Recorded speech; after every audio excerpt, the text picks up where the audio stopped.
Hey everyone, welcome to the Redmen Originals Podcast. I'm Paul Machin. I'm joined by Chris Pajak, by Dan Clubb, and by very special guest Paul Dalglish as well, roped in to joining us on the podcast this week ahead of our appearance at the Red Weekend. Paul, how you doing? I'm good. Yeah, good. Looking forward to this. Get you in for special occasions, don't we, mate? That's it, yeah. Definitely special. What everyone else says no. Who lives local? Oh! I'm like seventh choice on the paddle team. You know what I mean? Ninth, actually. It's when someone pulls out. Yeah. Amazing. Yes, we are going on stage on Saturday with Paul and with his family head-to-head in Family Fortunes. If you haven't heard us talk about it before, then we're going to talk about it regardless because, yeah, I'm very, very, very excited to be part of this. The Red Weekend is coming. It's Friday, Saturday, Sunday. We're the Saturday. And, yeah, Paul, we've dragged them in because I actually, you and Chris have had a little bit of back and forth, you know, over the weeks. I've not spoken to you since this was organised. Yeah. When this gets pitched to you, yeah. Your family, Les Dennis hosting Family Fortunes. Yeah. How did that go? How did it go? That was on mushrooms. We were only in Costa. I thought, what have you put in my coffee there? No, but it's, I don't know, it's just a little, it's just funny, you know, because obviously certain things that you run past my dad and he'll just straight away, absolutely no interest. But for some reason he was like, well, that'll be a laugh. And I was like, well, all right, so I'll have a conversation about it then. But yeah, but I couldn't, honestly, he thought it'd be quite funny, to be fair, so, and it will. Les is properly excited because he adores your dad, and as most men of that generation, and to be fair, younger, do as well, to be fair. The other one that we've talked about a little bit, Kelly's coming as well. Yeah. The international megastar. There's a case that she might be the biggest member of the family at this Kelly point. On the telly. Yeah. Yeah, she's the top of her game right now, isn't she? Then getting match of the day. Yeah. So just huge. So she's brilliant. She deserves it as well. She's brilliant. So yeah, so that my mum, Kelly, you know what I mean, and my dad, yeah, for sure. And there's you've and ahhing over the final member of the team. I'm sure it'll all be confirmed. I'm sure you'll all be fine. But you've seen Chris has been trying to like goad you over the last couple of days. He's goad, yeah. And to be fair, that you know, it's going to be like, remember the Vieira and Keane in the tunnel? I can't tell you all my team. I can't tell you. We can't reveal all my cards before. Yeah, it's going to be. I'm definitely going to be Roy Keane in the tunnel. I've been watching Family Fortune shows to get myself prepped and ready. I love the idea of you turning up and you've got stuff written on your arm. You're like, what's that? Just answers, just general words. You think we're going to get the same questions again? Yeah, right. I don't know, but like, if Les hasn't got a lot of time, he's been in a play for the last few months. He might just go back and revisit some of the old questions. Yeah. Whether the answers will be the same, I very much doubt it. But what if they surveyed 100 different people? But you know, that's what I'm saying. Are they going to survey people for this show in particular, or is it historical surveys? I don't know. Well, I need that. I need that information. Well, I'll get it to you. Oh, thanks.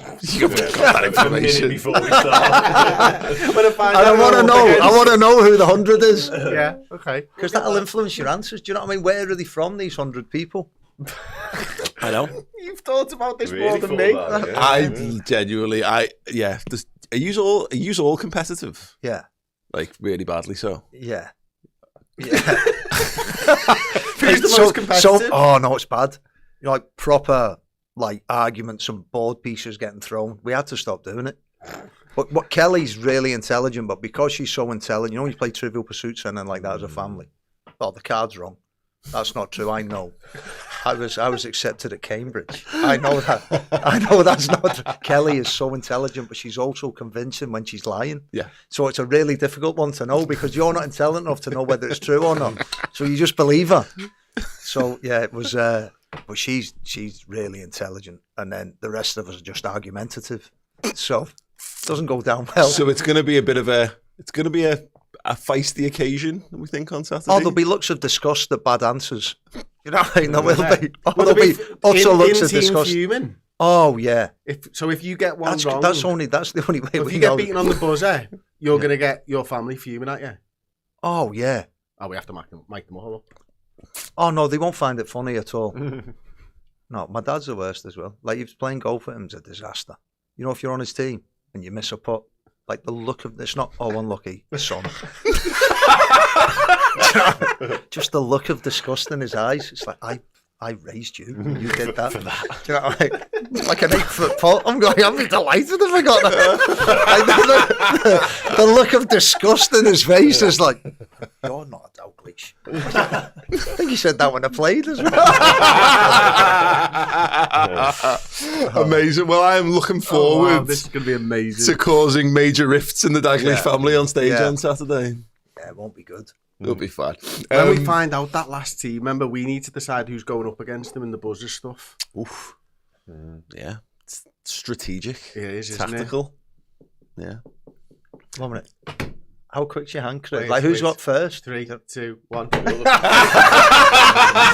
up first? I had you then, lad. We'll see. Who's up first? Well, I don't know. It's think got to be it's the elder. I think, yeah. So it'll be me against your dad, based on age. Yeah, right. Team captains. Class. Head to the redweekender.com, grab your tickets while you can, because, I mean, fireworks, absolute fireworks amid the Dalglish family alone, let alone all the other brilliant music and stuff that we're bringing to you guys on from 2 p.m. till 7 on Saturday at the Exhibition Centre as well. Right, okay, let's talk about the Reds. I would rather carry on just talking about this because, Paul, it couldn't have been less important, that game of football last night. No. Have you ever felt like that, at the end of a season? It's certainly been a long time since we've just won it and you can just enjoy being champions rather than worrying about the footing. Do you know what I think? I don't think one, I don't want to speak for everyone, but me personally and a lot of the people that I speak to, until it was won, I wasn't relaxed. Yeah. You didn't really enjoy the whole title run. Yeah. At some point, you're still thinking, it's still mathematically possible. And it wasn't, I think it was because we wanted it so badly that everyone still had doubts, even all the way. And just that, ever since the game when we won it, and even just the atmosphere outside the ground, and that's the best I've heard Anfield in as long as I can remember. Yeah. Especially since the stadium's changed. And I just think since then everyone's just gone, who cares? Genuinely don't care. Like seeing the players, can you imagine like seeing the players in Dubai or the manager behind the DJ stage in Ibiza? We're like, yeah, that's exactly what I'd do if I'd just won the league. And anyone else that's complaining, win the league. Do you know what I mean? Win the league. Then you get to do it. Yeah, win the league and then you can choose. At the end of the day, if you win the league, then you've done your job. And I do understand that. I do understand the bits about. But what about the integrity of the league? And I do get that, but I don't care. No. Yeah. Do you know what I mean? I'm 100%. Sorry, we've waited to do this in front of fans since the 90s. So swivel. Yeah. Yeah, I completely agree on that one. And I mean, that's the sort of nature, Dan, because we did a little handover last night. Chris and I walked off the watch along and you walked into the comment section, turned in a huge way at 90 minutes in that match. Did it, yeah? Well, it did when we were on. We were talking of like just people Chelsea just being was bad. Very, very miserable. And what I half said is, I'm sure there's a bunch of people there who just see it as an opportunity to be antagonistic. Probably not necessarily Liverpool fans, but look, I'm sure there will be some Liverpool fans out there who are still treating these like they're. I mean, and they are technically real games of football. We're laughing like the pre-season. They've got pre-season vibes or post-season vibes.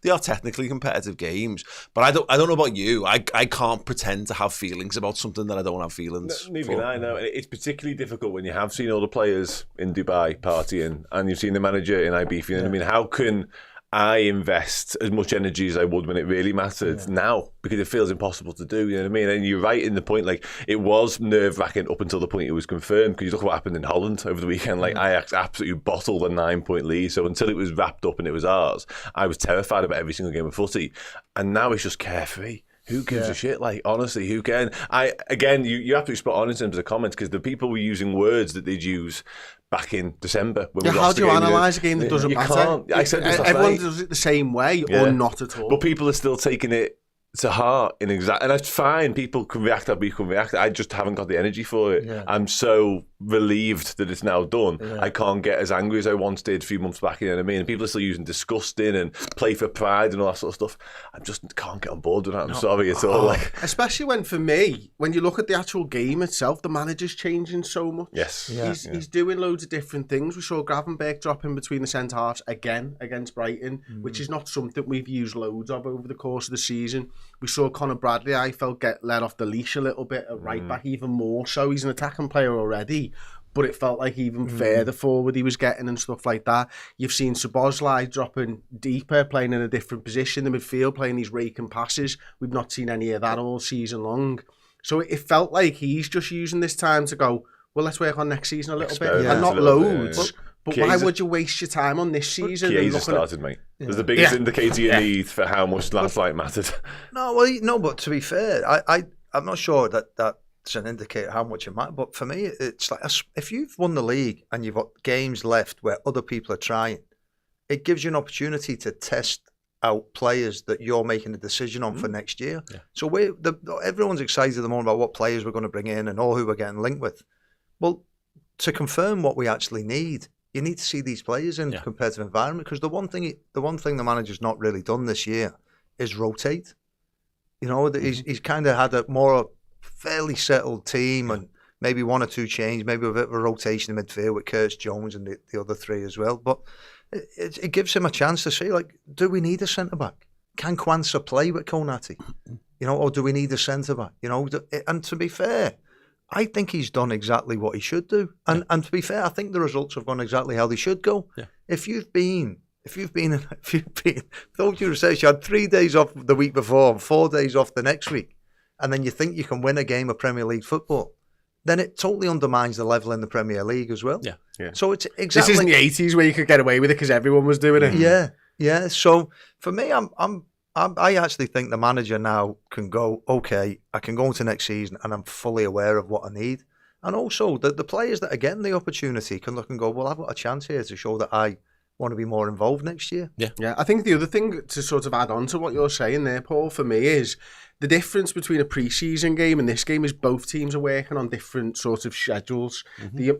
One team might have started 2 weeks earlier, their fitness levels are slightly better, etc., etc. You're able to test this in a competitive environment with the things you never get the chance to do that in pre-season because you just. Well, it's not a competitive game for a start, and everyone's in different sort of places, aren't they? So, Brighton still playing for an outside shout at European football, to go up against them and try different things is a really great place to be. That's why, Dan, for me, like Elliott's goal counts. You know, his goal and his assist and Szoboszlai's goal, they count because what the lads are saying there is right. Whether Liverpool have treated it as seriously as they could have is kind of by the by. Brighton aren't pulling any punches there. So actually to be able to go there and look, we lose. So, you know, you can only take it as far as you can take it. But it was a close game of football. I thought it was a really enjoyable game of football as well, to be perfectly honest. That could have been drab as anything. Could have been drab as all hell. But Elliott being an example of that was what they're talking about. He got an opportunity there. Does it mean he's now shown enough in one game of football that he definitely needs to be in Slot's plans? No, probably not. It might be something that bolsters his chances of getting a move to a better football club, getting Liverpool more money, or it might show that he's a capable understudy with room still to grow at the club. Yeah, I think it's a combination of all that stuff. I think there was a little bit of shop window going on. Arne Slot was asked about the prospect of taking a look at some of the fringe players last week, and he pushed back against the idea, but it's hard to think that is the case when he's playing them. You know what I mean? Because this is the first time he's done it. It's hard for Arnie to talk about a fringe as well, isn't it? Particularly tough. Particularly tough, that, yeah, absolutely. But no, based on last night, and there's a few examples now of these lads on the periphery of matters in the squad getting chances and not quite taking them. I don't think last night was actually thought we were competitive. I think we did put a good account of ourselves, especially considering our preparation was far from perfect. Brighton have a good side. Brighton at home is a difficult place to go. We found that numerous times down the years, whatever the circumstances. But I think Slot's well within his right to do whatever he so pleases. He's earned the right to do that. He's afforded the luxury. He can do. if he thinks that having this little rest now is for the betterment of the squad in 3 months' time when we come back around to playing Premier League football again and we start the season, then more power to it. And if he thinks that giving him that little reward of having these days off will make us want to do it again next year, then I'm fine with that. Absolutely. Well, look, we'll pull on that thread more in part 2, but just to kind of get back to the game and a couple of the little bits and pieces on it. Obviously, I mentioned Elliot there, Chris. I think the one big decision that he made and he kind of got right was probably just not bringing Trent onto the pitch. And it's sad, that we are here and this is where we're at. But it was kind of hanging there. Something Chloe talked about a couple of weeks ago. We did a big old bit on it last week after the booing. It was interesting because Slot had said, I put him on against Arsenal and I there because I wanted to give us a better chance of winning the football match. And we were here going, well, he's got Trent and Gomez. Surely, he's definitely not going to bring Trent on, and then to just bring Endo on. Yeah, you got 2 right backs sat on the bench, and you decide to play your DM there. It said everything you need to know, doesn't it? So I don't expect that Trent's going to get any more minutes this season for us. I don't think he should. Equally, I don't think it's in the best interest of this squad now. I don't think it's in the best interest of the fan base. I just think it's done and dusted. Why do you think he's taking them though? Because I think it's a story if he doesn't. Okay. I think that creates headlines immediately. And I think he just tried to avoid that. I thought about this last night. Honestly, I think if he's not in that squad, immediately everyone goes, fuck, Trent's not in the squad. There's a story there. But if you just take him and have him on the bench and don't use him, it kind of nullifies it all. Is there a chance the club have told him to keep him there? Because they're obviously still got... Real Madrid are still sniffing around to get him early doors. For the World Cup stuff. And does that weaken their position? position? 2 million now they're talking about? I'm not sure on the figures. The last thing I heard was Real Madrid weren't offering any money. But then you just don't know with these things. Can I just on that though? Do you think it's more of a story if he's on the bench and he doesn't come out? Because if you look some of the pictures of the final whistle where he's in front of supporters and then people are cryptically looking into his body language and different things, is it more of a story if he's on the bench? Would it be better for Trent and for everyone else if he wasn't in the 18? I don't know. No, that's my kind of point. And that's why I think it's an interesting discussion point, because that's why I'm floating the idea of, is someone just else just saying, just keep him around because of X, Y, and Z? Is it the squad who've asked for him to stick around? Because quite clearly, the squad don't feel the same way towards him that the fans do. And because if he wanted to, if he's not going to play him, then there was literally no point in being there. But equally, Gomez was on the bench, and that might be part and parcel of the same thing of the last couple of games these lads might have together. Maybe he's bringing them along. It's not very on the slot, that though, is it? To the point you make a moment ago about wanting to have the best available options to him, and that is Trent. But that was Trent last night as well. Has he learnt his lesson from a week ago? That's the only sort of conclusion I can draw from it. Because I said it last week, I thought it was crazy to bring him on that game. Is there just something there, Chris, where if he leaves him out of the team for that one, it's then harder to put him back in for the final game of the season? And at least it's kind of, is this a way of saying to the fans almost, don't worry, he's not playing, but he is part of this squad, so expect them to be present for the remainder? I honestly don't know. I find it very difficult trying to predict what Arne Slot is going to do, to be honest with you. I didn't think he'd play him in the last one at Anfield, and he did, and maybe he shouldn't have. I think the reaction when his name was read out before the game started would have told you what the reaction was going to be times 10 in the stadium. So he didn't listen to the crowd then. This time around, it could have been an injury thing. If somebody was there, let's say Connor gets an injury and 10 minutes in, Joe Gomez ain't going to be able to do 80. Yeah. So Trent makes an obvious positional change there, and you use him and all that type of stuff. So I don't know, mate, to be honest with you. I think, it might just be Trent. Trent might be the person saying, don't leave me out, Gaffer.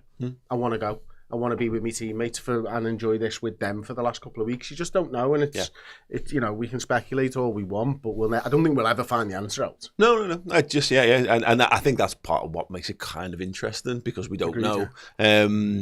And there is definitely some space to speculate on that one. But I think the best thing, Paul, is that by all accounts that away end looked absolutely magic. The amount of people having the best time of their lives. I'm glad that, if nothing else, I'd almost rather us lose the game than them have a shit time, because they've got to turn on a but also, do you know what? Things happen for a reason a lot of times. But even the 2 new songs that have come out, it's got everyone excited. Right. The Chiesa song and then the Arne Slot song. It gives people, it's fresh it's fresh, you know, fresh material for people to go to the game and get excited and sing, and I think that plays a part as well in the atmosphere the last couple of games.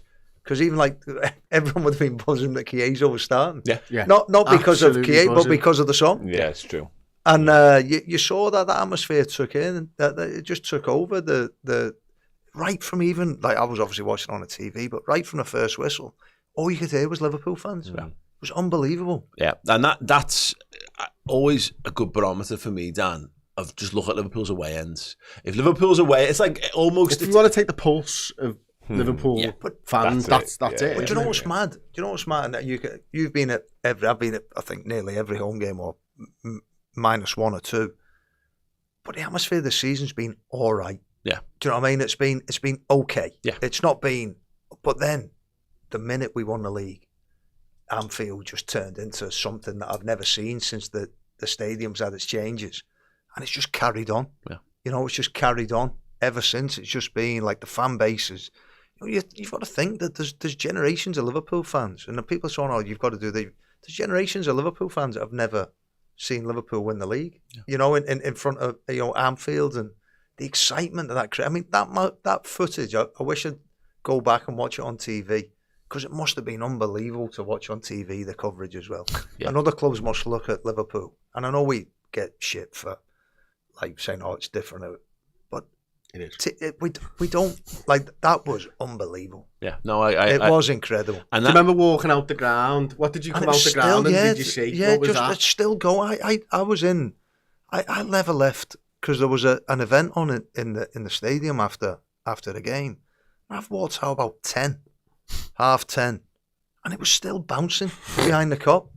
Still bouncing. Yeah. It was unbelievable. And I've never seen anything like that. Yeah, no, 100%. And that's, again, goes back to the Wayne thing, Dan, of that's what they're doing it for. And as I say, winning it would have only added to that, I guess. Yeah. But losing clearly didn't detract from it, is my point. Yeah. So if you want to know how to feel out of these games, and you're unsure sometimes, you know, should I be angry? Because Liverpool loss should equal annoyance or sadness or whatever. So if people can't quite square it away, look at what a great time that away end had. Yeah. And I think that's a good way to sort of judge how to conduct ourselves in the coming days. I 100% agree. That should be your guide. And again, it's another reason why I find it difficult to get really, because you know me, I'm very, very competitive. I like, professionalism to the very end. But even I am like, you know what, fuck it. Let's just have a good time. Let's just party. Let's just celebrate. And that is taking on the lead of the away ends in the past couple of weeks, not just last night. Last night was on another level again. It looked like there was balloons. It was just party central in that away end, in spite of the result once again. But even if you go, like when you hear about all managers do, right, for the last few years, players play too many games. Yeah. People have been saying all season, Liverpool look tired. They've not rotated enough. Liverpool look tired. Well, look, the objective is to win the league. Liverpool can't go up or down league position, so it's not even you can talk about generating any more revenue by where they've. There's absolutely. I actually think if you want to go on the player welfare, after they've given them some time off, and you think about it for next season, right? I'm man management. And I'm the manager. You've won the league, guys. Imagine going to training and the manager was taking it seriously. And you're like, Gaffer, we've just... Done. Job's right, done. so you think about even the man management style. So the manager's gone. We can either tell them, right, go and enjoy it. Go to Dubai. Go and have... Their players are going to go. The players see the manager in Ibiza behind it. And they're thinking, I love this guy. But it's worth remembering, do you know what I mean? Paul, and the man management... That the players don't really get to celebrate those things together, because what happens when the season finishes? They all get on different planes, or they go to international. They all go around the world to different things. They very rarely get to do things as a sort of organised group. So class. Couple of things before we move on to more of that stuff, to be honest, and more of the transfer stuff, because the comment section is filled with Kirkus and Bert's chat. So I'm keen to move on from that, because there isn't loads that we haven't really already said from last night's content, which is obviously on YouTube, and me and Chris did a post-match show as well. It's on Redmen Plus if you just want to listen to that, the player ratings show, which is really just saying, talking about Kwanzaa, Elliott, Szoboszlai, and can you remember? You were on it, don't look at me. What were we doing last night on player the show? Ratings, what are you doing now? I was looking to see if there was any Kirkus news, mate. Okay, sad. Whatever. What's the hub? What's that hug? What's that orange logo on the top there? Orange logo. What are you talking about? Is that 2 up front? What, is that a private browser you've got open there? I don't know what you're talking about. What's this hub that you used to seem to be on? What is it? The one you told me about. It's the one on your phone. Oh, yeah, I'm still working my way through it. Well, I've not finished it yet. I'm trying desperately to complete it. I'm on 98%. Glorious face. Dear God. Been going since I was 19. One of my... Never finished the video. Yeah. Oh, God. That was... sensational. That was This is why Kenny turned it down, by the way. Yeah, anyway, Dan, hi. Yeah, hello. Just a 12-point lead going into the final game of the season, unfortunately. Bastard. Dan, we can't catch Arsenal's point tally. What about their floor or their ceiling? Oh, We have to talk about it. It's been deleted since, because Arsenal Fan TV's social admin has had a fucking nightmare. But they put a tweet out with a picture of Slot and Arteta, and it said, our floor is their ceiling. And it said max points over the last 2 seasons. Yeah, there we go. I wonder if, it probably won't show up on screen. Oh, don't show that. Wow, impressive. Liverpool 2024-25, 86 points. Arsenal last season, 89 points. Now, you reacted to it. I reacted to it. I got a nice little viral hit off having a laugh out of them. Very good. Thanks again, Arsenal fans. The gift, the ultimate gift to football fandom and socials. But I said, are we going to, because you pointed this out, like, is anyone going to tell them? Or are we going to keep on laughing at them for a bit? And the amount of comments that go, it didn't get it. What they said, Chris, made no fucking sense whatsoever. No, it can't have done. Because what they said is, it said, their floor. Our floor is their ceiling. Yeah. Well, your floor is what you're on now. It's the lowest point tally that you can get, isn't it? So you're probably on about, what is it? I don't know, 73, 74, they've got lower than that points. previously as well, so you're right, their floor is lower than what they're suggesting. This is our floor. Yeah. If you look at the last sort of few years. Yeah. Actually, and our ceiling is 97. Arsenal's ceiling is 89 points. Yeah. Is what I should have said. Yeah. And that's saying what it should have said is our ceiling is over the last 2 seasons is 89 points, and Liverpool's ceiling over the last 2 seasons is at best 86. Which is wordy, cool, man. Which is wordy for a tweet. Yeah, which is a lot. Like, you know what I mean? But rather than be wordy and correct, they decided to be less wordy and completely incorrect. Can you imagine how annoyed you must have to be sitting there going, right, I need to find some kind of negativity in this winning the league. Do you know what I mean? Just an Arsenal fan, Paul. That's just an Arsenal fan. That's their remit, mate. That's what they live for. It's like the Hulk's always angry. Yeah. I feel sorry for them when they're in front of a lift. What are they doing? Where are they going? Penthouse, where's that, mate? The bottom. What's going on here? As if they really think we're going to care as well, ultimately. They must have watched some part of last night and seen the scenes in the away, and it's just so irrelevant. They must be so confused by that Lionel Richie song. I'm so confused. Like, what's he? So he's dancing on the floor. Yeah. No, he's dancing on the ceiling, but isn't the ceiling... Who's ceiling though? Yeah, I know. Honestly, whose ceiling is Lionel Richie dancing on? Is it Arsenal's floor or his ceiling? I've got absolutely no idea. The fucking man. Look, they've deleted it, and everyone had a good laugh at them. But it was stunning that people don't. I get what they were trying to say, but they said it completely wrong. Do you think the Arteta banner in the cup touched the nerve? Oh yeah, I think time. so. Yeah, that's your picture that's been flying around, isn't it? Yeah, it did definitely. The bridesmaid one, they didn't like that, and the fact that we sang best team in Europe, you're having a laugh to him as well. But I've seen loads of people in responses saying, see, Arteta was proven right with his comments the other week about how they had more points. Look, I've definitely used that argument in the past. You know, when we talked about Liverpool's 97 points season and as being a benchmark, but it gets forgotten that that was at the time I think the third highest points tally anyone had ever reached in the Premier League, and we won the European Cup that season as well. So we were a point away from doing probably the best the double's ever been done. But this is them talking about But that's like saying I won the Masters this year in the golf at 11 under. And last year was 15 under, so I don't deserve the trophy. It's nonsense. Yeah. It's absolute nonsense. You've got to play against who you're playing against, and it'd be so anyway. The fundamental flaw is that we won it in April. and we've been sat in the bar waiting for everybody else to catch up ever since. That's the issue. And they won every game at the back end of that season. Yeah, exactly. Because in the season you're mentioning, we had to go until the very last, so the points naturally would be higher. But we made the decision, Arne Slot made the decision, once that league was wrapped up, it was chill time, and that's fine. And rightly so. That's fine. Because my thing is, if players always complain that they never get any chance, you say, to get a rest, right? Well, go on. Take it. And again, It bodes well for signings in the future as well. And to be honest, I still think that. Can I give you a really boring answer why you shouldn't compare seasons? And I truly, hand on heart, believe this. Can't wait. Different squads, different teams, different managers. You're never, ever playing in the same league again. No, like every team would have to come back with the same manager, the same system, and all the same players. Because Arsenal, what we should be saying after last season is Arteta has managed you to get worse. That's what that story is. If you got 89 points last season, 72 this season, Arteta's fucked up because he's made you worse. And as a coach, you're made to make them better. There's a reasonable chance, by the way, that Liverpool, even if other teams were, like if Man City had been better, like Arsenal would have just finished third. You know, there was a chance they did anyway. Do you know the actual interesting thing is about Arsenal? I actually think they've got a brilliant squad. Yeah. You know, when you look at the players, they've really got some brilliant players. They're not far away from being really. So rather than comparing themselves to us, get the most out of your squad. Yeah. You know, if before the season started, you would never have said that Liverpool had a better squad than Arsenal. You know, player for player. Nobody predicted Liverpool to win the league. No.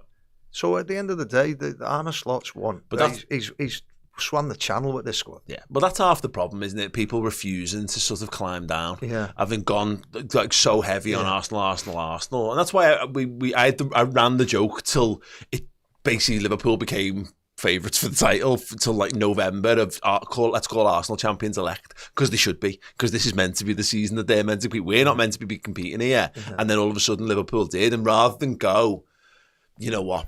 Yes, we've had our issues, but Liverpool have been brilliant this season. This like revisionism that's coming round and trying to find some way to chip away at it is mad. Do you know what the mad thing is? And all the arguments, right, that they talk about, Arsenal, they need a centre forward. We didn't play with a centre forward most of the season. Yeah. We've had Diaz playing as a centre forward who's a winger. Yeah. You know, like most of the season. So it's like, for me, it's like all these arguments that people use, they're only an argument if you don't win. Yeah. Liverpool have won without having a striker, really, for most of the season. But that was why Arsenal didn't win. Liverpool are just better this year over the course of a season. Yeah. They brought him, it's a daft example, but like, I mean, they're relying on Gabriel Jesus, who's been nothing but injury prone since he came to the league, even just as a backup option. But they brought Sterling in. Like, they chose to bring him in, and they decided he was capable of adding something to their squad, and they've reached the business end of the season, and they've not been playing him. They've been keeping him on the bench because they chose to put their resources into mad areas. Your point's spot on though, Chris, is that it reminds me sometimes, like, football fans, we're all like this to some extent, like, because we're so myopically focused on our own team. And it was that one where they were talking about when we asked for the games to be replayed when the Diaz offside incident and VAR and good process and all that shite, and then all the Tottenham fans went, oh well, yeah, let's replay the Champions League final. It's like, yeah, cool lads, bring him back, bring Toby Alderweireld and Jan Vertonghen back, mate, and we'll still play Salah, and we'll get Mane and we'll get Firmino, and we'll kick the shit out of yous again, because that's what they were so blind to what it was they were actually saying that they never considered the stupidity of what it was they were saying. And Arsenal are the absolute kings of that, aren't they? A lack of air. I've never seen a club come up with so many excuses for their own failures. No, it's wild. And the fan base as well. They are the worst fan base online. I think they're brilliant. I think they're absolutely brilliant in a pure comedy sense. Good honestly, value. You couldn't make them up. You need them. There needs to be. It's like every group chat's got to have a whipping boy. Like they're not as fun without someone to take the piss out of. They're really not. And Arsenal have been great being that. So on Sunday. Chris Pajak, what a day it's going to be. Liverpool are going to play a game of football. It's going to be 11 lads running around against another 11 lads, probably in the sunshine. And at the end of it, no matter what happens in terms of the performance or the result, Virgil van Dijk is going to be handed the Premier League trophy. And the big question for me is, how is he going to lift it? How is he going to do it? Is he going to do like a little legs type of thing? Is he going to do something else himself? We were talking about it last night. Is he going to one-arm it like Stone Cold Steve Austin? I've got no idea how he's going to lift this trophy, but I'm here to see any of the things that he wants to do. It's going to be amazing because we're going to be Family Fortunes champions for a start as well. We've forgotten about that one, Paul. Then we're going to Boss Kids in the morning. So we're going to see Jamie Webster do his songs and all that type of stuff, taking the kids there, then going to the game, having a few beers, getting into that stadium, can't wait to bounce in the concourse and stuff like that again. Then the Raw, and hopefully it'll be sunny as well. Like that Tottenham game was the perfect weather for like winning the league, wasn't it? We need that on Sunday as well. And then to see how they lift that trophy and be able to be in the stadium for a proper like lap of honour. As well, like I not a lap of appreciation. Yeah, I've always enjoyed the laps of appreciation. Don't get me wrong, but I've always wanted them to be a little bit better. Yeah. I've always wanted them to be walking around with the Premier League trophy. I'm just wondering, players let get their kids to go on the pitch and run around. Are you still allowed to do that? He injures himself running nowadays. I did that around my mum and dad's house. Following around the golf course. Oh, well done, Dad. Yeah. Said you're 48, Paul. Do you know the only time I've actually been a mascot once? Oh, really? Can you guess what game it was? And this isn't a joke. Oh. Like the worst game that you could possibly have been a mascot for. United, one of the ones against United. Won the FA Cup finals. 89 against Arsenal. Michael Thomas. I was the mascot. Yeah. Wow. It was you. It was my fault. Yeah. Do you know they said? Oh, it'll be a nice. They'll make your dad's day. You know, because it was Liverpool were never getting beat 2-0 at home. So they said, they never told my dad. Oh, right? Really? So he hid me until like kick off. I'm like 12. Next thing I've got like full kit on walking. I was like, what are you doing here? I'm the mascot walking out like that with Ronnie Whelan and thing. Fucking hell. Next thing you know, we get beat 2-0. Yeah. Fucking didn't go down well at all. Oh my God. Yeah. So there you go. Yeah, wow. So I don't think I'll ever be allowed back on the pitch ever again. I would quite like you to see you holding Virgil's hand in your face, to be honest. So you get yourself the mascot for this one when there's nothing on the line. Dad in the director's box going, what the fuck's he doing? He's got shin pads on. That kid can't be well. Look, he's got no hair. He's big though. How old is he? Oh yeah, wow. There you go. Christ. Yeah. No, I'll try. I'll try and get on. I don't know what it was. Random one that came up when I was doing some research for something this week. There's a photo on, like, I think it's at the back page of the Echo of the Mirror of you in a Juventus shirt in the crowd, and it says something like the new King of the Cop or something. That was. Do you know whose shirt that was? Oh. That was Platini's shirt. Really? Yeah. My dad swapped it with him after high school. And that was his shirt. And I thought I wasn't meant to wear that either. So I used to go on a Cop every week as a kid. And I thought, I can't remember it. It was Liverpool. I think it might have been, don't know what year. That might be in 86, actually. It might be in 86, because there's a picture in the corridor as well afterwards where I've got the 2 trophies. So they must have won a double that year. It was definitely around that time. And I remember turning up again. Dad sees me. I must have took it out of a drawer or something. Platini shirt on to go to match. Fucking I'm wearing a Juventus shirt in the middle of the cup. What are you doing wearing that? Oh, sorry. Yeah. No, right, yeah, true. Yeah, that was Platini's shirt from 85. Amazing quality. Okay, cool. Well, yeah, we're all very excited for Sunday. Dan, you're gonna be holding the fort down at Redmen HQ. What's new there, Paul? What's new there? Holding the business on his broad shoulders. I will be, mate. I will. Looking forward to it. But we're all going to come down to the ground post-match, and we'll be doing some filming around the ground. So yeah, if you are at Anfield and post sort of lap of honour and all that, come and see us behind the Cop and have a little old gab while we do some filming. Right, very short break from us. When we return, we're going to do the holidays and Liverpool's transfer business thus far. So, where were you in Istanbul? I'm Phil Thompson. I'm Neil Mellor. I'm Mark Bradley. Well, my name is Les Jackson. Sammy Lee here. Well, I'm John Aldridge. I'm Clive Tilsley. I am Guillaume Balaguer. I'm Jay Phillips. My name is Anulay Yilmaz. I was working as a pundit in the Atatürk Stadium. And I was there in Istanbul 2005. And I'm a Liverpool fan who went up sitting next to Silvio Berlusconi. Me and my son were in the Atatürk Stadium. And I was fortunate to be on co-commentary with Radio City in the stadium. I was in a hotel room in Chicago with the late Sven-Göran Eriksson. I was at the Atatürk. I watched my former teammate Steven Gerrard in the Horseshoe pub in Wiston. I was in Istanbul with my parents at home watching the game, yeah.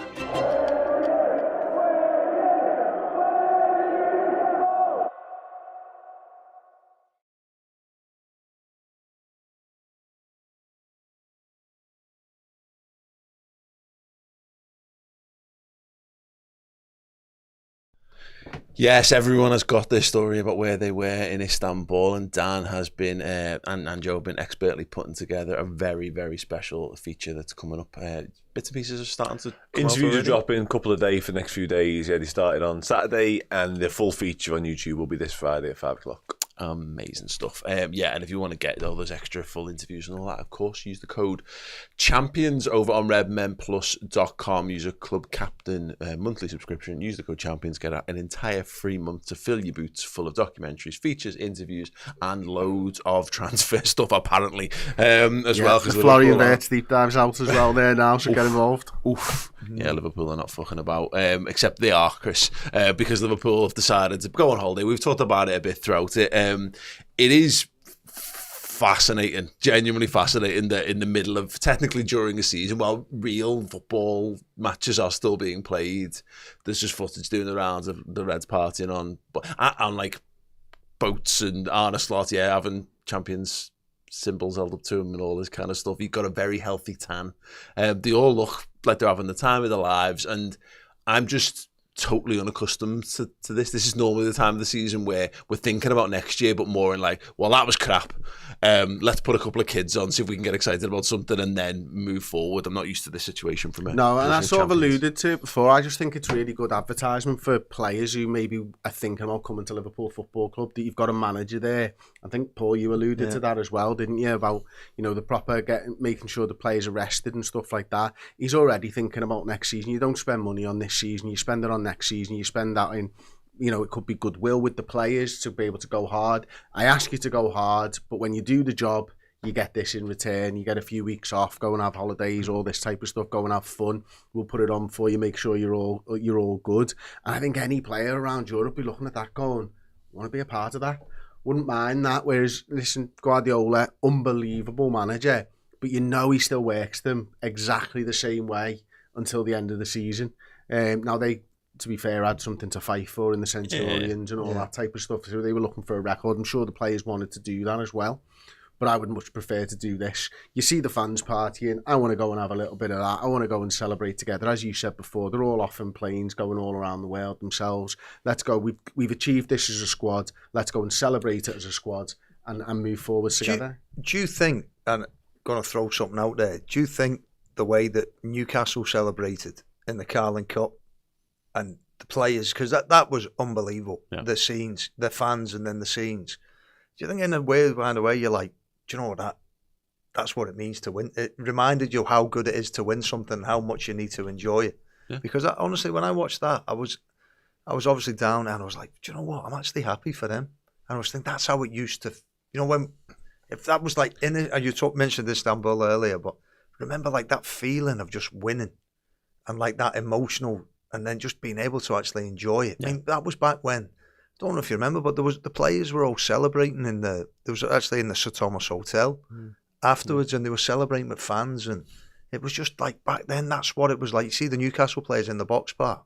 I love seeing the players. Yeah. I love seeing how it means the same to them as it does to us. And I think you're right. I mean, I just think that's just emotional intelligence from the manager. Yeah. I think he's just gone, do you know what?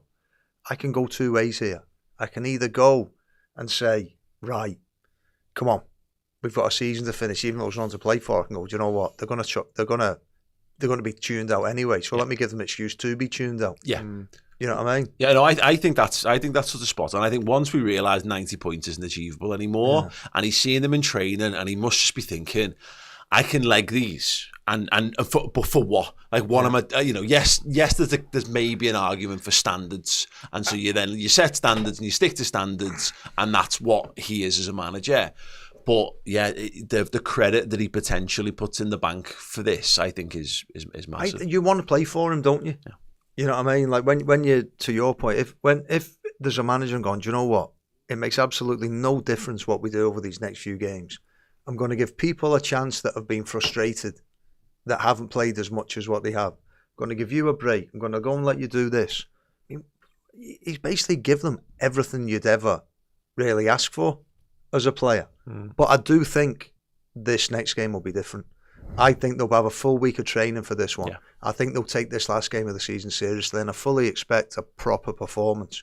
I think the games after Tottenham, it was just, right, let's enjoy winning the league. I think they'll want to put in a proper performance last game of the season. Palace, mate, it's going to be a party because Palace have just won the FA Cup. Yeah. Well, this is what I was going to say. This is going to be fantastic. There's going to be two teams who are just there to have the best time ever. You couldn't have handpicked a better fan base right now to have that final game of the season with, because they're not playing for anything in the league and they just want a party. So we were talking about it yesterday. They give us a guard of honour. Let's give them one back. Who cares? Like, you know what I mean? For their FA Cup thing. And let's cheers to trophies. Yeah, honestly. Let them parade the FA Cup round if they want. I'm not bothered. Like, it doesn't matter to us. Let's just have the big party with Crystal Palace fans. No, and it's funny. I was going to say, Dan, that often under Klopp, there'd be like a bit of a tacit agreement between managers. If you're playing 2 games a week, then the big games at the weekend, you both know you're going to rotate a little bit in midweek to your full energy. This one, I do like the idea of like both of these teams just want to be pissed. I like the fact they just go to Glasgow. Should we just let them get bevied this week and see what happens? Come round on Friday night for a bevy. Put beer in the Lucasade bottles. Yeah. Do you know I played in a charity game, right? And that's one of the guys who's like, he put like that, they put it in the Gatorade bottles, and you've got people like just everyone was putting the drinks in the Gatorade. So it wouldn't be the first time. Yeah. Tell them shootout at the end. Let's just call it Dally. Let's just knock it on the head. You could add like no extra time at the end of each half.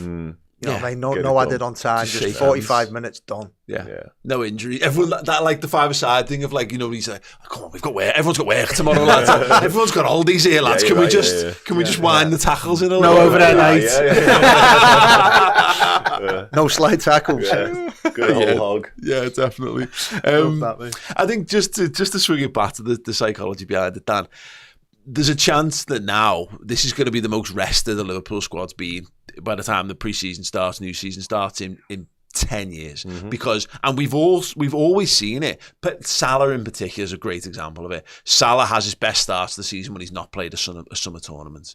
And if we've got everyone fit, fresh and firing, one of the things that Klopp said to us like this time a year ago when we were speaking to him was like, he talked about receipts. They go hard, but then they always got the bill the next year. And it was like, they borrowed from next season's fitness to compete the season before. This is not that. This feels like we're using this season to put actually some more into next year. Yeah, it's really, really smart. And it bodes so well, as you touched upon there for the start. Even to the point, like, obviously, he's give all the squad this time and this break and this, go and enjoy it, go and revel in what you've achieved spell. But he's even doing it on an individual basis, because he said last night, didn't he, McAllister's not going to play at all. His season's done. Yeah. And that's because he's gone so hard all season long. Well, he hasn't played in the last 3, so that's 4 games he's basically But that's clearly what he needed. He hasn't started the last 2. And we do miss him. He's brilliant. He's phenomenal. He's my favourite player. He controls the tempo of the game. We're a different team without him. Excellent. But to the point, he's clearly put so much in to the season that Arne Slot's looked at him individually and gone, you in particular just need to stop. I need to put your feet up and get ready for next season. If we get the best version of McAllister and indeed the others because of that, incredible. And someone like him, it looks like it games do take everything out of him. Yeah. He's not the natural kind of athlete that you would. So you'd imagine that he's probably one that does need management. He's in the laws every game as well. He's down 3 or 4 times a game. Yeah. He doesn't coast to anything, does he? He leaves everything out there, I think is the point. Yeah, absolutely. Yeah, he's unbelievable, McAllister, mate. Yeah, I'm a big fan of this, and it does feel odd because, in my experience of following Liverpool, I've never seen us be in this position. You know, again, we haven't won the league enough. When we normally have successful seasons under Klopp, it's everyone burning themselves out as much as humanly possible. Last game of the season stuff. So it has been a weird emotional ride of how to feel about this all.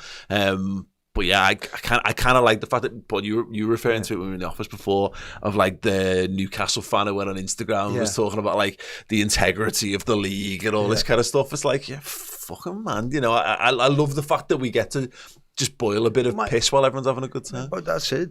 Win the league and then have an opinion. You've earned the right to do it. If you win the league, you have the right to do it whichever way you want to do it. And whether people choose to buy into that way of doing it, that's their choice as well. But if you win the league, you can do whatever you want. No one ever questions, by the way, when you get out like the group stages of the Champions League early doors, when you rotate your team heavily in the end of those competitions. No one ever talks about the integrity. Everyone just sees that as sensible season management.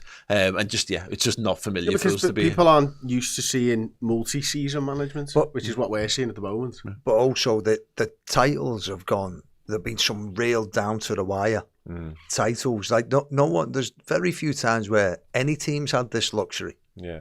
You know, to be able to do it this way. To the point about sort of the reward and the carrot at the end of maybe seasons that are to come, I don't know whether it has quite played into his thinking here, because he would want to be competing in the Champions League final next season, won't you would imagine, you know what I mean? So maybe he's actually gone to them and said, yes, get your rest in now while you can, put your feet up, because next year, this isn't happening. Next year, we're going to be competing until the very end. The league might be wrapped up weeks in advance again, that's fine. But in terms of what else is at stake, you'd like to imagine there's still more to play for. That does bring us on to the transfers and stuff, though, doesn't it? Because I don't think, and Paul referenced it before about Slot playing with the small squad and stuff, I don't think we had a squad to compete on four fronts this season. I think he identified that as well. Yeah, and I think that's where we need to get better. You know, we've got a group of 14 players, let's say 13, 14 players who are absolutely at the top of their game, but you do probably need a little bit more to be able to go and compete to the back end of the Champions League. Yeah, without a shadow of a doubt. They really do. And it's what I like about it is we're back to unknowns again. Like, we've got our head around what Slot is and what he's doing and how he's doing stuff. But even now, in addition, like Richard Hughes, we don't really have a measure of him just yet. He feels like he's not been in Ibiza or Dubai. Richard Hughes, he's been sat at his laptop slaving away, finding out about release clauses and all kinds of stuff. Everyone else is there, and Hughes is just like, it's my time to shine. Yeah, he's got the office to himself, and he's like, right, let's begin. Muscles. Here we go. Right, Jeremy, you coming? Sam, next. Yeah, no problem. Yeah, absolutely. And you know, they must. And I don't. The last thing you want to do as a Liverpool fan is talk about having money to spend, because then the prices go up. You know. So, but you'd like to think that there's a big fund there after not spending last year. Yeah, and it also, like, that's probably why you try and do this stuff before you sell players. Yeah. So they don't know how much you've got there. So that's the smart way of doing it as well, isn't it? And if you need to spend some, and then you recoup from sounds. Otherwise, you can go, I don't need to. Do you know? I think that's probably in all on. I think we are where we are because not as much as how well we've done at buying players, how well we've sold players, and that's it. I think that's the one thing with, you know, Michael Edwards back now and Richard Hughes and all the. We run a good business when it comes to selling. We always tend to get top whack when it comes for players. And that's why probably with the Trent one, when you end up not getting a fee, it's so un-Liverpool, you know, for that to happen. And maybe that's where a little bit of the... Yeah, can we go when someone's got legs left as well, by the way. Yeah. Can I ask you, obviously, I don't know whether everyone knows this, but obviously you run an agency now for football players and stuff like that. If you're looking at like what Richard Hughes is doing, how many sort of months are you thinking he's been working on this type of stuff at the moment now for maybe trying to get Jeremy Frimpong over the line? Sometimes players can be trapped for years.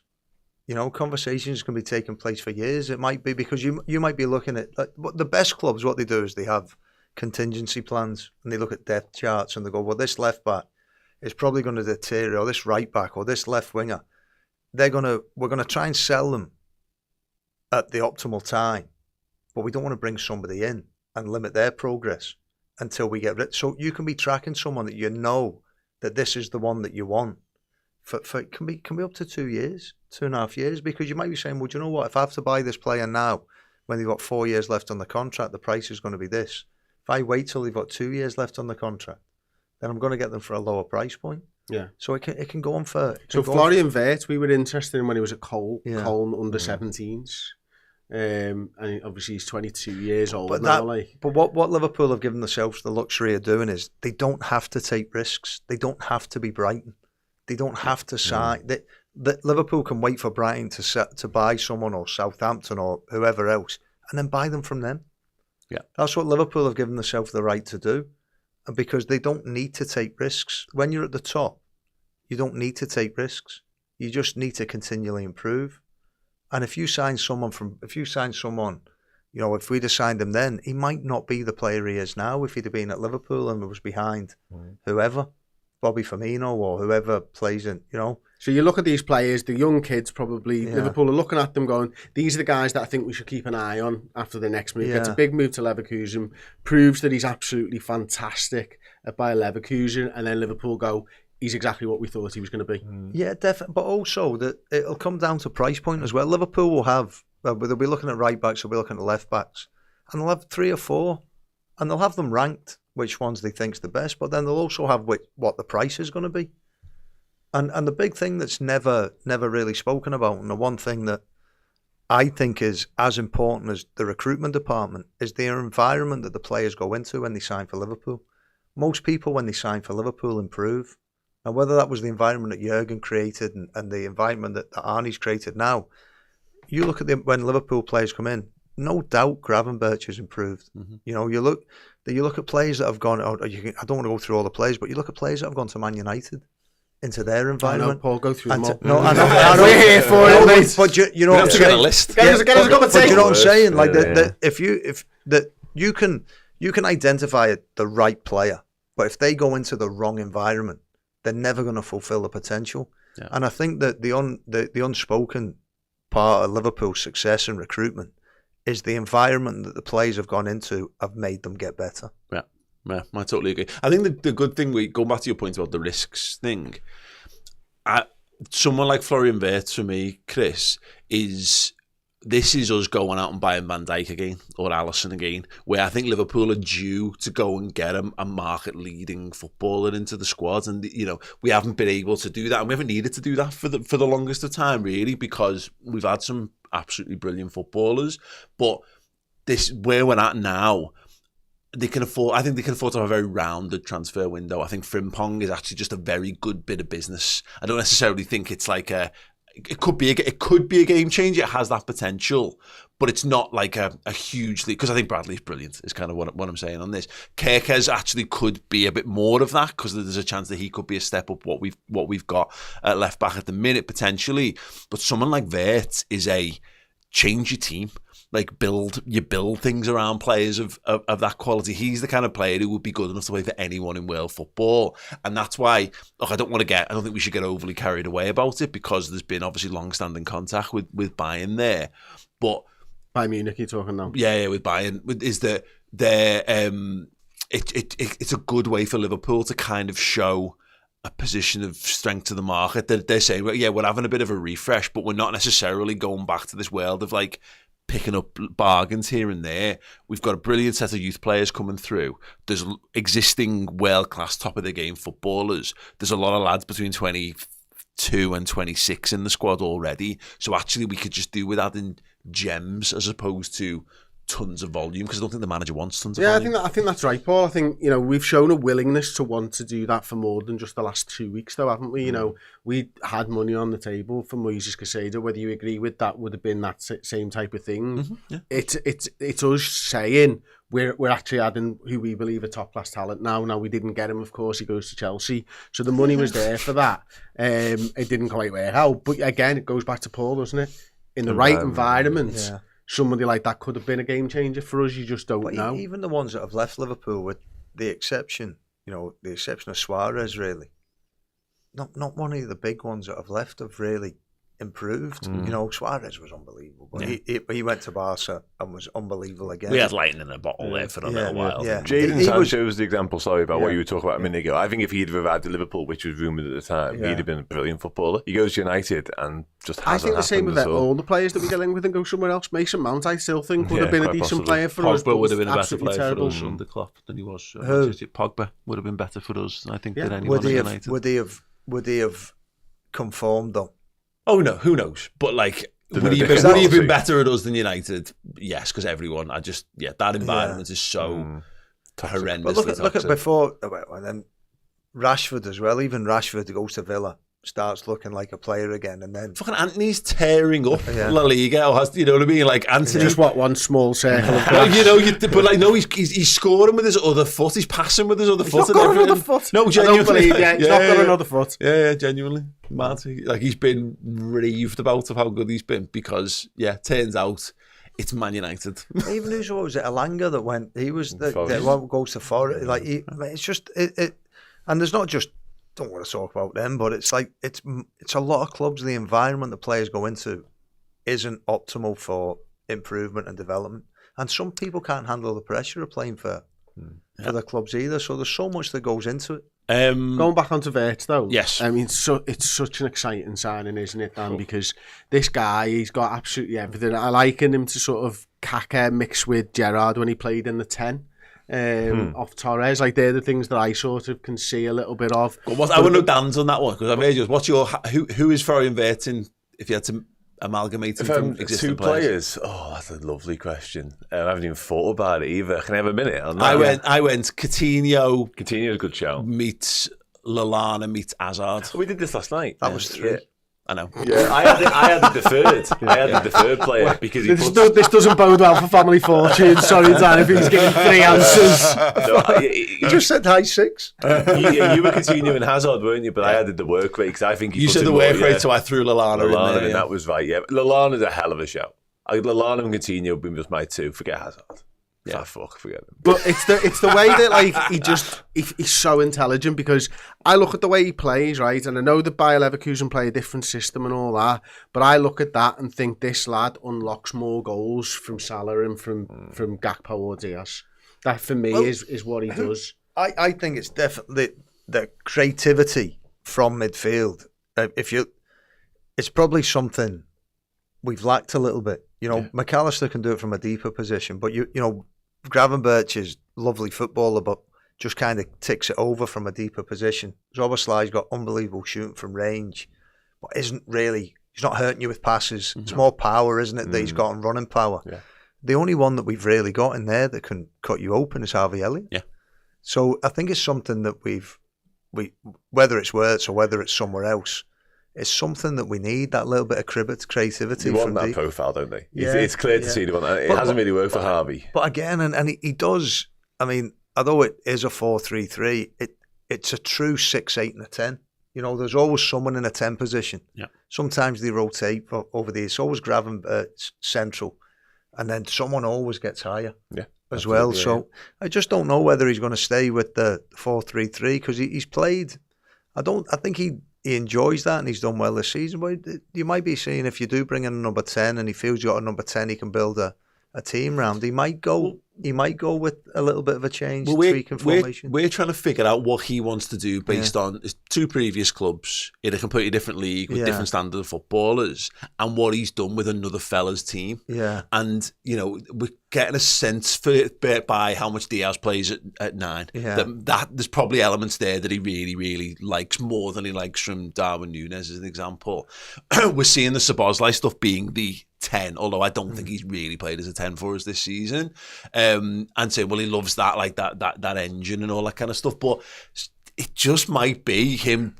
He's so good at being a football coach that's just what he's got out of the sum of the parts that he's got available to him. He could buy one player, and that player could be the thing that kickstarts the next revolution. Don't get me wrong, I think he'll still call it 4-3-3 because I think he hates the idea of it not being 4-3-3, as Chris discovered in his first press conference. We're getting shut down. But yeah, no, I agree on that. I don't think he's going to be necessarily as wedded to our understanding based on this season. No.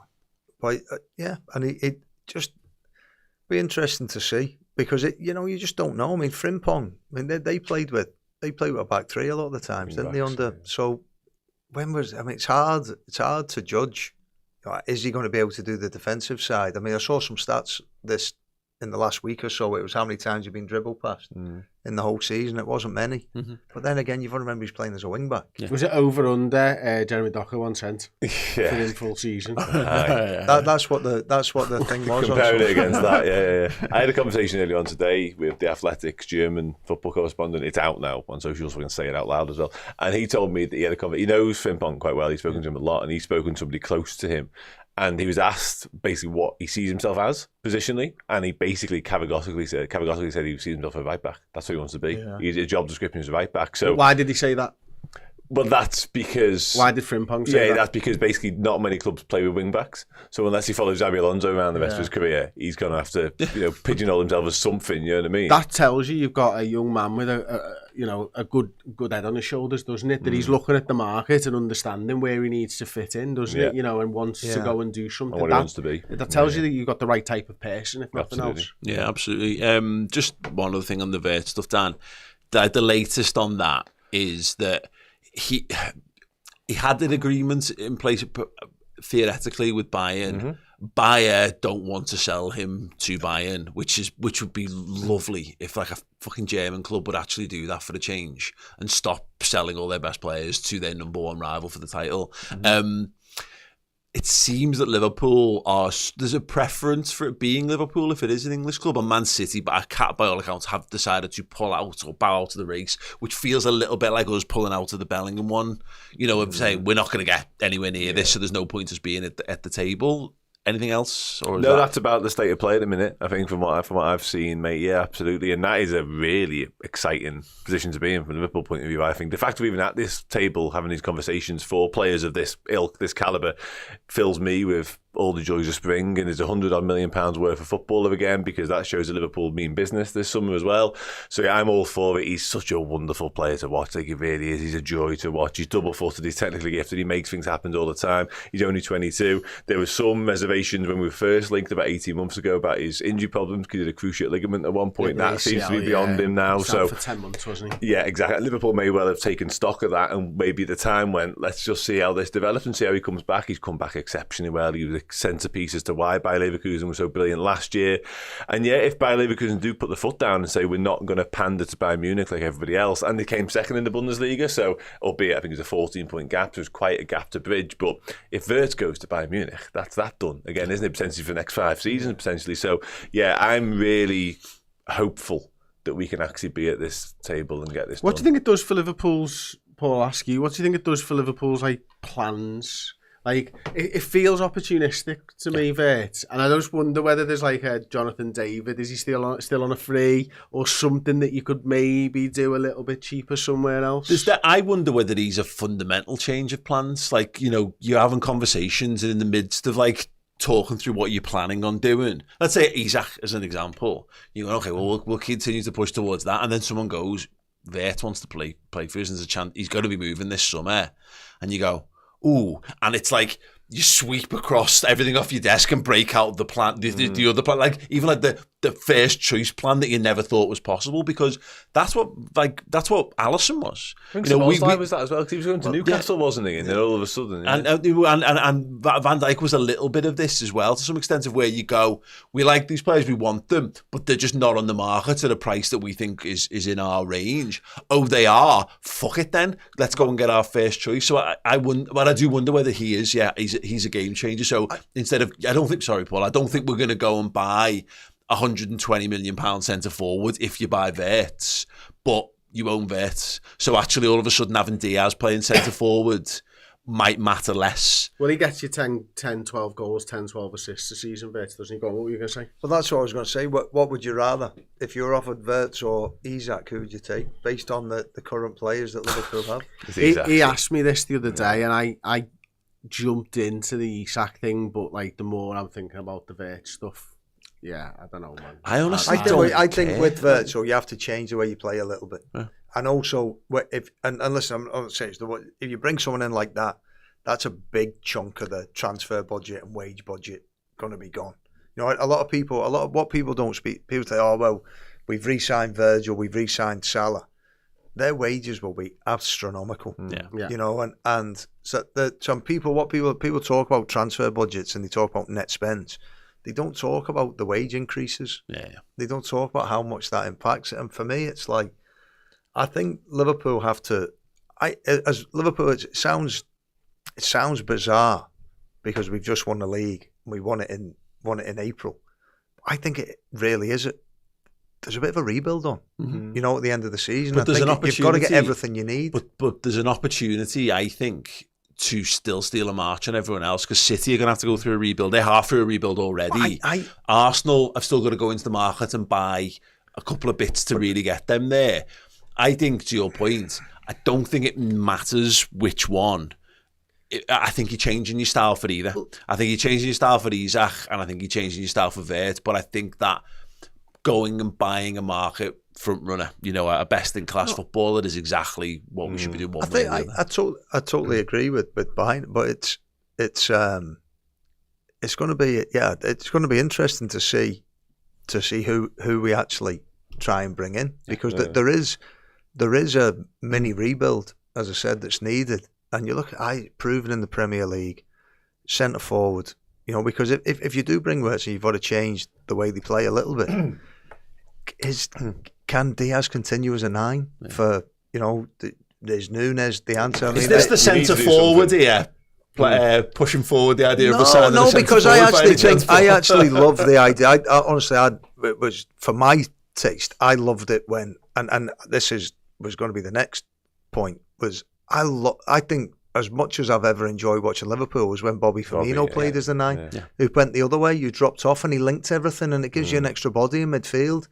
And whether that would be an option, I think it is. To play who can do that though like that? Who can do it like Bobby? No one could do it like Bobby. You know what I mean? That's the point. Like, I think they're both statement signings, by the way, for what it's worth. Isak and Wirtz, both of them, they make every single body sit up and take notice of Liverpool. Like, if you're a rival, if you're Arsenal, thinking, how do we bridge that gap? How do we catch them? And we do one of those pieces of business, then fucking hell. The other thing that you've got to remember is who actually has money to spend. With financial fair play and with what they've spent in the last few years, we're in a rare position where we never spent last year. You know, so we finished high up the league, decent Champions League run, win the league this year. We've got money to spend. You know, so for me, it's like you don't want to compete against yourself. So you're talking about Man City. Man City they've got, who knows what's going to happen with what they've got going on. They might not be able to spend. You know, United have gone out and it looks like they're getting Cunha, right? But then they're talking about they don't even have money to build a stadium. How are they going to sign players? You know, Chelsea with finance, they've stretched themselves to the limit as well.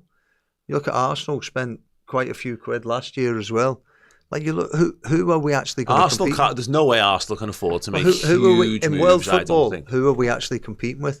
What you saw, and even when you saw that when my eyebrow raised were when Osimhen went to Turkey. You know, the amount of money that he isn't top striker. Someone didn't sign him because of financial fair play. Well, I think you can only, the financial fair play is a huge issue. You know, and I think that people will be nervous about waiting to see what happens with Man City, see what actually happens, see how much of a big issue it is.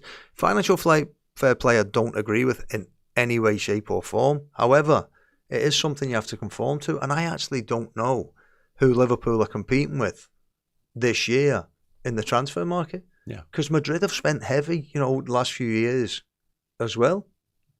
And I mean, the thing is, it depends what market you're shopping in, and it's interesting that the only clubs being linked with Vert are buying. It was City and it is Liverpool. Now, by all accounts, it's not City, so that's a straight sort of toss. You know, Barcelona ain't got no dough, even though the boss. 100%. And then the Isak thing, that's gone really cold. Well, it's gone really cold because they're basically getting in the Champions League, aren't they? Liverpool, I think, have just looked at it and gone, it's going to be too much money to probably try and pull him out of there. But also, they've got more money than us. They just can't spend it. That's PSR stuff again, isn't it? They just, and if they find, they'll be no doubt behind the scenes, they'll be trying every single legal challenge that they can make to be able to spend money. Because they've got more money than almost anyone if they want to spend it. But they just can't spend it. So But it is interesting that you're right. Who are they from when a particular player's on the market? Who's there? And look, if Isak came on the market, there would be like Arsenal would be in the conversation for it. I'm sure Liverpool would ask the questions. But it is right to say that it doesn't feel like he is at that same level. He's not. He'd have to angle for it, wouldn't he? And there isn't really a sense of that. He doesn't come across like he's going to do that anyway. And Liverpool will still have doubts about the injuries, like all the fans do as well, I think. He's got, we were talking about this the other day, is that he's got Torres vibes for me, that I think he's a game-changing number 9. But are you getting 50 games a season out of him? And if you don't, who's playing there the other 12? And or 15 or 20 if it goes that way, and what does the drop off look like? That is a consideration. Look, Liverpool, I would still buy Isak because I think he's that good. He's unbelievable. But it is interesting. I do think I have a feeling we'll do something. There might be more opportunistic moves off the. I think the other thing Paul mentioned there, I just had a look at both of their wages according to Capology for whatever that's worth. Bert is on 86k a week and 2 years left on his deal. Isak is on 120k a week, 3 years left on his deal. So even that goes against Liverpool making the move for an Isak, doesn't it? Because he's got that extra year on his contract, a little bit more expensive on top of trying to prize him out of a Champions League club, etc. And 120 becomes 250. 86 you're probably looking at Liverpool trying to get him in for 150, 160, 170. Mm-hmm. Yeah, potentially. Yeah, it's both of those players are going in on there or thereabouts the top bracket, aren't they? Because that's what you do when you buy really good football players. The age being on Bert's side might knock him down a little bit. We need to fill the squad out 100%, but we also do need those one or two difference makers. And I think that if you look at the history of Liverpool and why we are where we are in part is because Jurgen had the confidence when we got in the Coutinho and the Suarez money. He was offered so many centre-backs, and he said, no, I'll take, I want Van Dijk, and if I need to wait and play Lucas Leiva and Jordan Henderson as centre-back, I'll take the heat. I'll take the credit. Everyone's saying we need to sign a centre-back, Jurgen went, no, that's the one that will be a game changer. Yeah. And then you get Virgil, and everyone's going, I understand now, well done. Yeah. And then, on the back of that, you bring in Alisson. And straight away, two absolute... And that's what the thing about Liverpool. If Liverpool see value in a unique player, they will spend the dough. And look, don't forget, there's a chance that, all these things are linked. Now, we might be looking at the DM market. Zubamendi's going to Arsenal. Yeah. That market might not have changed significantly from the summer. So they might go, well, okay, what we want is that, but that really isn't. There isn't a game-changing number 6 out there that's so much better than Gravenberch that we have to fundamentally change our plans at that end. But someone like Wirtz might go, and this, we only saw a glimpse of Szoboszlai used in the double pivot more in the game against Brighton. But that might be that knock-on impact if you go, well, he's so good that we'll change the plans elsewhere. So actually, we won't bother finding an 80 million, 100 million pound DM. We'll move Szoboszlai deeper, and we'll put him, Jones, Gravenberch and McAllister more in rotation for that. And then who knows, this is a flight of fancy, so stick with me. But that's maybe Elliott then comes back into play as a poor man's Vert, but in that sort of style of creative number 10. There's a million different ways to skin it, but it's exciting that we're at a stage now where the season's not finished and Liverpool aren't sitting around Hughes on the beach, cheers and partying in Dubai. We're about to confirm the first signing. We've not even touched on Kerkez, which looks like that's another one.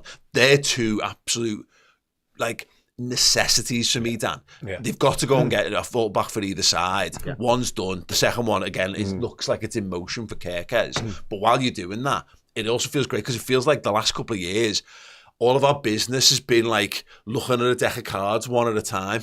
It feels like Hughes has actually got them all spread out on the table and he's working on different things as he's going along. Yeah, it feels really strategic, really to the point. And as you say, they're really no messing about and timely. And it's signing from a position of strength as well, which has been one of the criticisms of Liverpool in recent years. Maybe we haven't done that quite enough. We certainly did it back in your old man's day. We did that all the time. You see the pantheon of Liverpool greats. So many of them were signed off the back of league-winning campaigns. And that's the perfect time to do because, again, you're attracting the top talents. Players want to come and play for you. They want to come to a successful team. team, and why not capitalise and build on it? And with Kirkes and indeed Frimpong obviously is clearly more nailed on at this point, the medical done, etc., etc. That has become a necessity because of the Trent situation, as we know. But with the left back one with Kirkes, that's been one of the major key areas where we've all gone this season. We can upgrade that, and we're doing it straight off the bat. It's really, really smart and really, really impressive, actually. That's what interests me about this, though, because a week ago, when you talked about the Van Dijk and the Alisson thing, I think and I think you did as well, Paul, it's fascinating. They were major holes.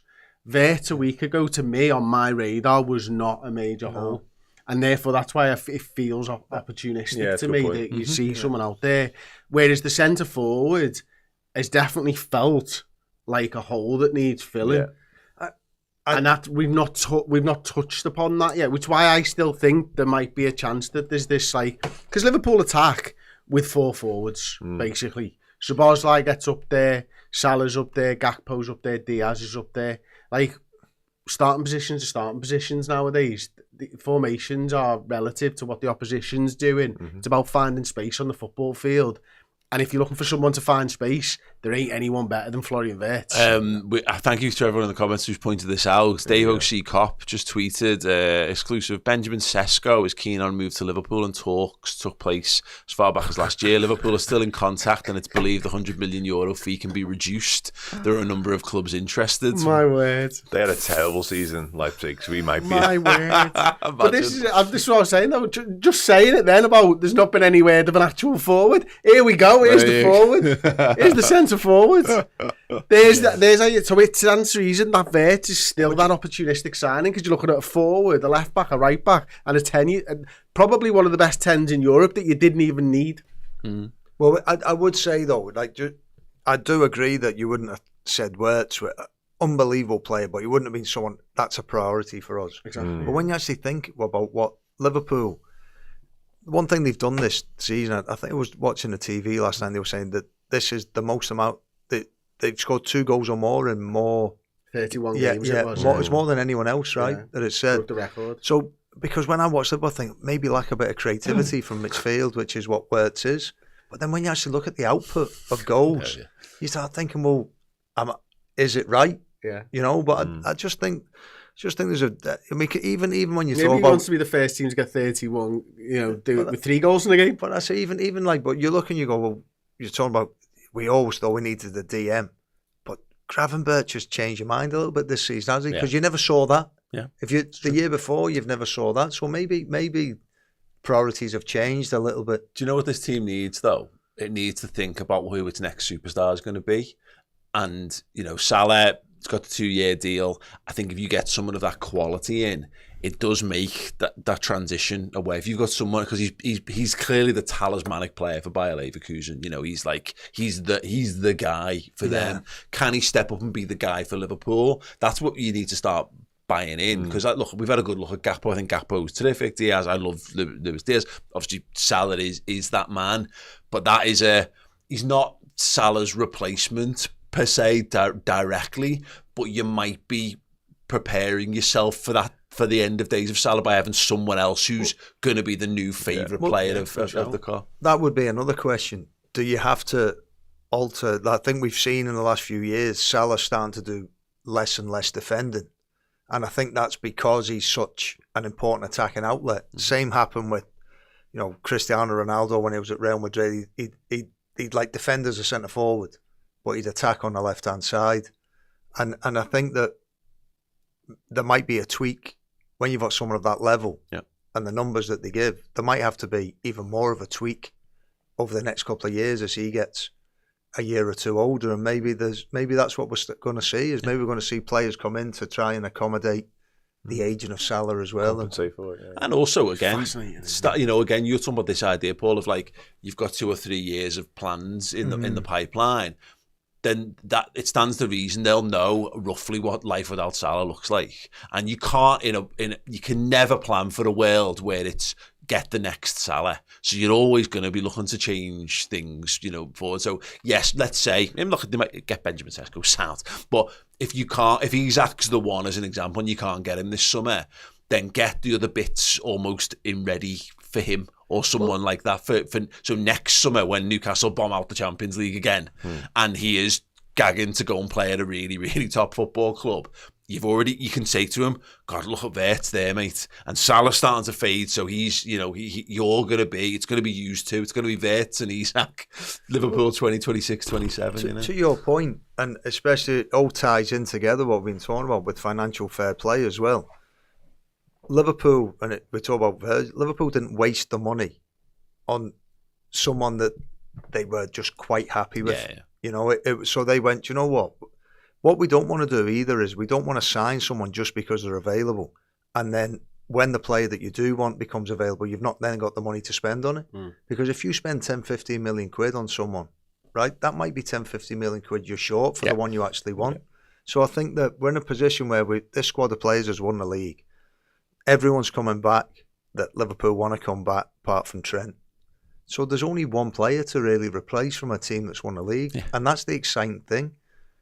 And they've got so much, a mini rebuild as well. They're going to add so much quality to this team over the next couple of months. And sorry, let me talk about this because I really want to get everyone's opinion on this, because the manager being different as well has a massive impact on this whole window for me. Jürgen was he fell in love with his players. He trusted them time and time again, didn't he? I just don't get the same vibe from Slot. I think Slot's just much more ruthless, and whereas Jürgen were like, well, these lads got me here. Slot's like, great that you got me here. I want to get better, lads. Yeah. Do you know what I mean? Let's move on. I also think the bigger difference, I think you're right what you're saying, but I think the bigger difference is that Jürgen got himself in such a position of power that he wanted to pick the players. Yes. I think the only reason Arne Slot got the job was because he agreed to work in a structure where he didn't pick the players. Yeah. So he'll be given players, say, this is who you need to work with. He'll have a say, and there'll be nobody coming to the football club that he doesn't want. But Liverpool have changed the structure in the last 12 months. To go away from one man having a lot of control to it being more back to that committee approach with Michael Edwards and Richard Hughes and the rest of even Julian the Ward, analytical, Julian Ward, and then even like Will Spearman, he's unbelievable. Whose book was it in where they said don't judge Ian Graham? Was it Ian Graham where it said don't judge a manager by his first or second or third season signings, judge a manager by his fourth? Because if he stayed around for 4 years, he's got control. Yeah. And he's now picking the players that you're signing. 1, 2 and 3 are generally director of football, scouting departments, data guys, analytics, all that type of stuff. Do you know one of the most... so Ian and I know Ian a little bit, and I've had a few conversations with him. And one of the things that fascinated me was the position Liverpool are in now. Like these recruitment... if you work on it, and that's all you work on every day, you know who the players are, right? If you watch the algorithms that they run games through now, these algorithms can watch thousands of games a week. A manager can only watch a few if he's trying to run a team as well. Long gone of the days where a manager can go on a Tuesday night to go and watch someone they're interested in signing. You see them on the TV in the big coat and they're going, oh, we'll take him. It's changed. No manager can ever be as up to date. A manager knows what he wants. He can say, that's the type of player I want. But then the recruitment department have to go and find that player. And one of the best things for Liverpool now is Liverpool's got one of the best recruitment departments in the world, right? And you've seen that over years. But when they first started, they were still identifying the top players, but they didn't want to come to Liverpool because we were bang average. Yeah. And now what you've got, you're in a situation where most players would jump at the chance to come to Liverpool over almost anybody else. So it makes that job so much easier. So when you had a list, when you had a list of 5 players, you might be lucky to get the 5th on the list. Now you can really go after 1 and 2. Yeah, in the late 90s and 2000s, like all of our targets are gone. What have we got? Get the Norwegian scouting list out again, lads. Like, but that's why we don't need to take risks anymore. Yeah. Because we can actually go, we can say and without being disrespectful, we can let a player go and play in the Premier League for someone else and then take them. So if you look at an Isaac, that's exactly what Liverpool would have. That's he came from Spain, goes and proves himself in the Premier League. That's like Van Dijk going to Southampton from Scotland. Yeah. And they don't mind spending the big dough if there's less risk. Yeah, no, totally agree on that one. It's all very exciting, isn't it? Liverpool are champions, and we're like, not just like, oh, they're going to do this and this and that. It's that it does feel like we're ready. And to your point, Chris, I think what you were kind of fishing for, my take on it is, I think Slot has come in and gone, what are we doing? Like, he's not building it anymore. He's not fighting and scrapping to get Liverpool back to the top table. They're at the top table. You've got to conduct yourselves differently. And part of his whole mantra has been, we're not underdogs anymore. Let's stop talking about ourselves as underdogs. We need to learn how to conduct ourselves as though we're the biggest club in England.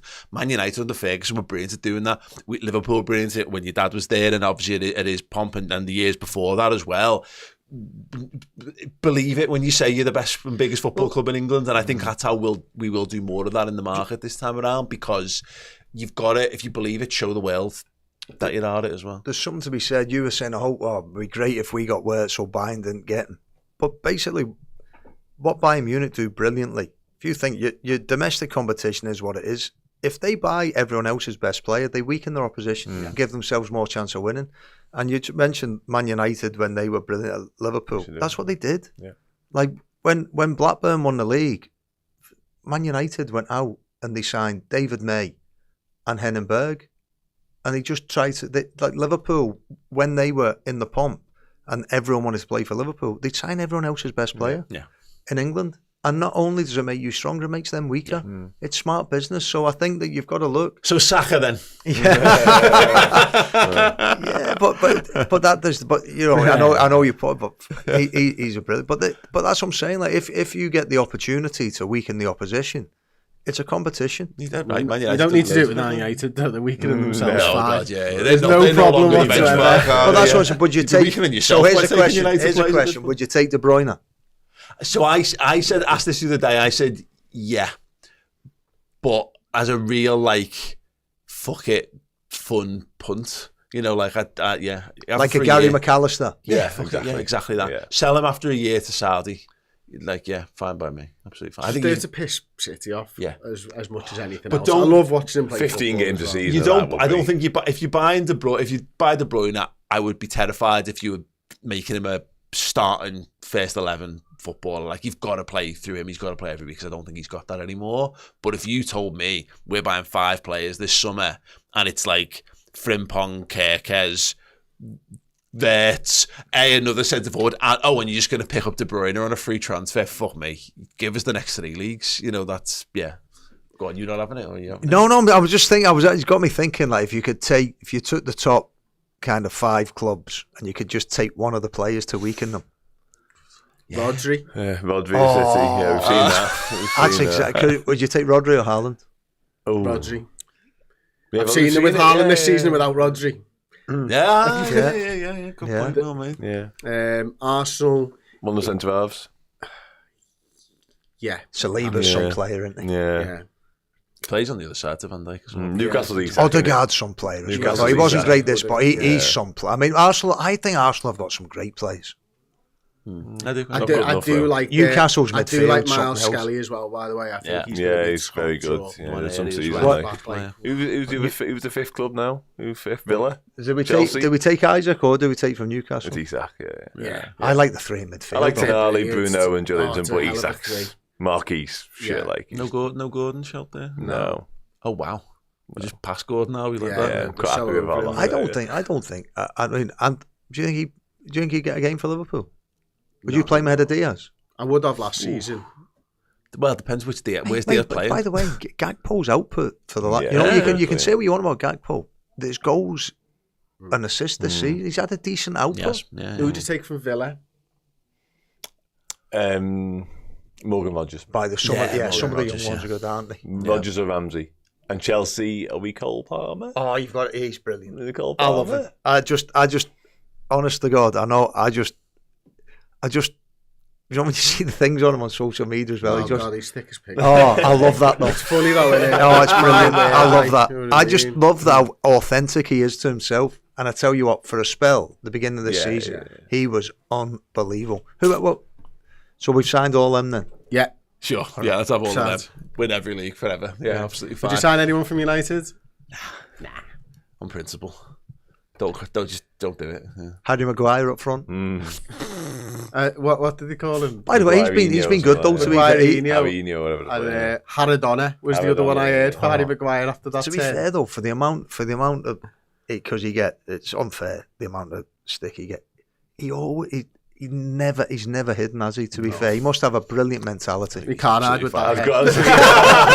Right, on that note, brilliant. Yeah, nothing like ending it on a physical insult to a Man United player. They call him Sniper's Dreams. Yeah.